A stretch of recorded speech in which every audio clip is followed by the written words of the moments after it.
तो आपका बहुत बहुत स्वागत है मेरे YouTube channel loan with Sonu Kumar में। आज इस वीडियो में हम बात करने वाले हैं कि आपको लोन लेना चाहिए नहीं लेना चाहिए, लोन का क्या मतलब होता है और लोन के अंदर अनसिक्योर्ड लोन का क्या मतलब होता है। अगर आप एक बिजनेसमैन हैं और अपना एक बिजनेस रन कर रहे हो तो आज का वीडियो आपके लिए है, बिकॉज इस वीडियो में हम बात करने वाले हैं ओवरड्राफ्ट लिमिट की, लोन की, और लोन कैसे लेना चाहिए, कौन सा बैंक कितने लोन की कितना लोन आपको प्रोवाइड करा रहा है। तो वीडियो स्टार्ट करने से पहले सभी से रिक्वेस्ट करूंगा आप चैनल को सब्सक्राइब जरूर कर दें, क्योंकि इस वीडियो पे इस चैनल पे हम सिर्फ लोन एंड फाइनेंसिंग की बातें नहीं करते, हम आपको लोन करा के देते हैं, end to end solution provide कराते हैं और आपको हेल्प करते हैं कि आपको अगर लोन नहीं भी लेना है तो आपको हेल्प करते हैं ये समझने में कि आपको लोन लेना चाहिए या नहीं लेना चाहिए, किस खर्चे के लिए कौन सा लोन आपकी रिक्वायरमेंट है। तो वीडियो को आगे बढ़ाते हैं। सबसे पहले ये समझते हैं कि लोन होता क्या है। तो लोन का सिंपल सा मतलब ये होता है कि बैंक क्या करता है, आप जो प्रॉफिट्स आप इन फ्यूचर कमाने वाले हो, आपके जो अगले 2-3 साल की जो इनकम है उसमें से कुछ एक पार्ट बैंक आपको आज एज अ लोन दे देता है। अब लोन देने का मतलब क्या है, मान लीजिए आपकी साल की इनकम 50 लाख रुपए, आपको 1 करोड़ रुपए की ज़रूरत है, तो आप अपना खर्चा भी करोगे, आप कुछ खाओगे पियोगे भी तो सही। तो बैंक क्या करता है, आपको 50 लाख रुपए लोन दे देता है आपके इनकम के बेस पे, जो कि आप अगले 2-3 साल में रिपे कर सकते हो। तो इसका सिंपल सा मतलब, लोन का सिंपल सा मतलब ये होता है। अब बैंक क्या करता है, इस लोन पैसा देता है तो बैंक आपसे ईएमआई लेता है। तो ईएमआई जब लेता है तो हर महीने की एक फिक्स डेट को फिक्स जो अमाउंट है वो आपका अकाउंट से डेबिट होता है, उसको ईएमआई बोलते हैं। तो ये आपके अकाउंट से हर महीने डेबिट होता है। तो लोन का सिंपल सा मतलब है, जो पैसा आप कमाने वाले हो उसको बैंक आपको लोन दे देता है और उसके अगेंस्ट में हर महीने ईएमआई लेता है। अब बात करते हैं कि लोन कितने तरीके के होते हैं। तो लोन जो है बेसिकली 2 तरीके के होते हैं, एक होता है सिक्योर्ड, एक होता है अनसिक्योर्ड। सिक्योर्ड का सिंपल सा मतलब ये है कि सिक्योर्ड का मतलब सिंपल सा ये है कि आपने जो लोन लिया उसके अगेंस्ट में बैंक को कुछ ना कुछ गिरवी रखा। अब गिरवी रखने का मतलब क्या है कि आपने कोई आपका घर, दुकान, मकान, गाड़ी, कोई वेयर हाउस, कोई एफडी या गोल्ड, आपने कुछ भी एक चीज़ बैंक के पास गिरवी रखी है कि भाई आप ये चीज़ हमारी गिरवी रख लो और इसके अगेंस्ट में हमें एक लोन प्रोवाइड करा दो। अब दूसरा लोन होता है अनसिक्योर्ड। अनसिक्योर्ड का मतलब कि बैंक को आपने कुछ भी चीज़ गिरवी नहीं रखी, ना कोई दुकान, मकान, घर, गाड़ी, प्रॉपर्टी, कोई भी चीज़ ऐसी जिसको बैंक फोरफिट कर सकता है, जिसको बैंक जब्त कर सकता है इन केस अगर आप लोन रिपे नहीं करते हो। तो ऐसी कोई भी चीज़ बैंक को आपने गिरवी नहीं रखी। तो अगला क्वेश्चन आपके माइंड में आएगा कि बैंक हमें क्यों लोन देगा अगर मैंने कुछ गिरवी नहीं रखा।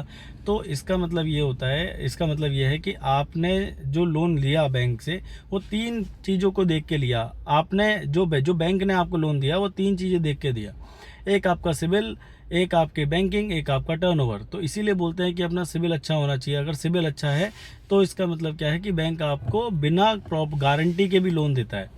तो तीनों चीज़ों को एक एक करके समझते हैं कि सिबिल क्या होता है। सिबिल का मतलब सिंपल सा है कि आपने जो लोन आज तक आपने लिए वो कैसे चलाए, वो अच्छे चलाए, बेकार चलाए, पूरे चलाए, ख़राब चलाए, ये सारी चीज़ों का लेखा जोखा सिबिल क्या है अपने पास रखता है। अब सिबिल अपने पास जो लेखा जोखा रखता है उसके लिए क्या करता है कि आपको एक रेटिंग दे देता है। मान लो आपकी रेटिंग जो है वो 750 है, 750 से अबव है, इसका मतलब यह है कि आपने जो लोन आपने आज तक लिए वो बिल्कुल सही चला है, कोई दिक्कत नहीं हुई। आपने अगर आपके जो सिबिल है वो 750 से कम है तो उसका मतलब है कहीं ना कहीं छोटी बहुत दिक्कत है। और अगर आपका सिबिल 650, अगर 700 से भी कम हो जाता है तो उसका मतलब यह है कि आपके सिबिल में दिक्कत है और आपने कोई ना कोई एक लोन ख़राब कर रखा है जिसको, तो इसीलिए बोलते हैं कभी भी अपने सिबिल को ख़राब ना होने दें। कोई भी ईएमआई या कोई भी लोन आपने लिया है तो उसको टाइम से रिपे करें। तो अब बात करते हैं दूसरी चीज़ जो बैंक आपकी देखता है, वो देखता है टर्नओवर। तो आपका टर्नओवर का सिंपल सा ये मतलब है कि आपकी जो GST 3B जो आप फाइल करते हो उसमें क्या टर्नओवर आ रही है। अब GST 3B का क्या मतलब है कि GST 3B का मतलब ये है कि जो सेल आप गवर्नमेंट को बताते हो कि भाई मेरी सेल इतने रुपए है, 1 करोड़, 2 करोड़, 10 करोड़, 20 करोड़, जो भी आपकी सेल है वो आप गवर्नमेंट को बताते हो। इसमें कच्चे की सेल, ना ही कच्चे का लेखा जोखा, कहीं पे भी कुछ भी नहीं होता है। अब तीसरी चीज़ क्या है, तीसरी चीज़ आपके बैंक स्टेटमेंट। तो बैंक स्टेटमेंट क्या है, आपके जो बिज़नेस है, बिज़नेस का मिरर मान लो, या तो आईना मान लो, या शीशा मान लो। अब आपके बिज़नेस में जो भी चल रहा है ना वो आपके बैंक स्टेटमेंट में दिखेगा। अब कैसे दिखेगा, मान लो आपकी टर्नओवर 1 करोड़ रुपए है और आपके अकाउंट में 80 लाख रुपए आए हैं, इसका मतलब क्या है, आपकी मार्केट में देनदारी 20 लाख रुपए है। अब इसको कैसे भी समझ सकते हो, बट आपका जो बैंक स्टेटमेंट है वो आपके बिजनेस का आईना है। तो हमेशा बैंक स्टेटमेंट को क्लियर रखो। कोई भी चेक, कोई भी ईएमआई, किसी को चेक दो तो उसको टाइम से पे करो, किसी से चेक लो तो उसे टाइम से पे करो। तो ये सारी चीज़ें बैंक देख के आपको लोन देता है।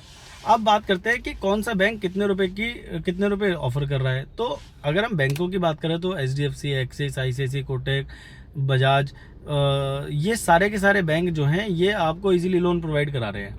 अब अगर हम बात करें NBFCs की तो बजाज, टाटा, चोला, कोटक, पूनावाला, पीरामल, ये कुछ बैंक्स हैं, एक्सिस बैंक, ये कुछ बैंक हैं जो आपको अनसिक्योर्ड लोन प्रोवाइड करा रहे हैं।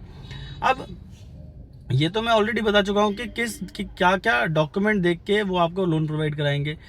तो आपको क्या करना है कि आपको अगर लोन की रिक्वायरमेंट है तो आपको स्क्रीन पे दिए नंबरों पे कॉल करना है। हम क्या करते हैं, हम आपकी फ़ाइल को रीड करते हैं, हम आपकी फ़ाइल को समझते हैं, आपकी फ़ाइल कैसी है।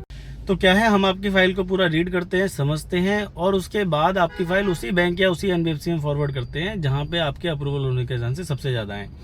क्योंकि हमें एक्सपीरियंस है 4-5 साल का और हम सारे बैंकों और NBFC से ही बात करते हैं, लोन कराने का ही काम है। तो हमें बैंकों की और NBFCs की पॉलिसी पता है कि किस बैंक में क्या पॉलिसी है, किस बैंक में क्या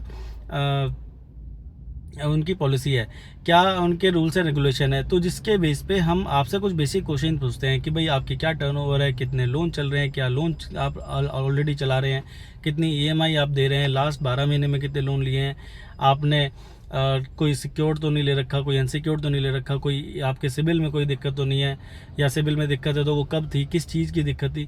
तो ये बहुत सारे क्वेश्चंस हम आपकी क्वेरी रेज करते हैं। हम आपसे, जब आप हमें कॉल करते हैं तो हम आपसे बहुत सारे क्वेश्चंस पूछते हैं जिसके बेस पे हम एक टेंटेटिव आइडिया लगा लेते हैं कि भाई आपकी फ़ाइल इस बैंक में, इस NBFC में ईजिली हो जाएगी, और उसी बैंक में और या उसी NBFC में आपकी फ़ाइल को फॉरवर्ड करते हैं।